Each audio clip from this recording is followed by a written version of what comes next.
When we don't feel safe, the nervous system shifts into protection mode. This is true for adults, and it's true for kids, and it's true for babies. So that crying baby is calling for someone to come and keep her safe.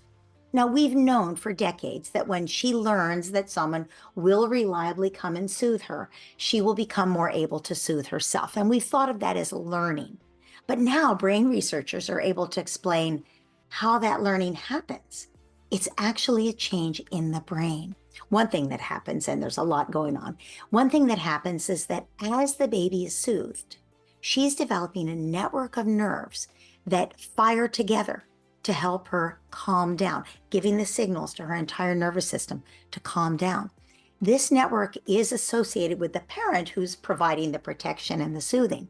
This neural net, though, is inside the baby herself, and she will increasingly be able to activate it herself to calm herself down, even when the parent is not nearby.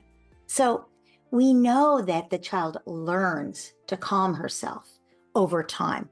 What we didn't understand is that her brain is actually changing to enable her to calm herself down over time.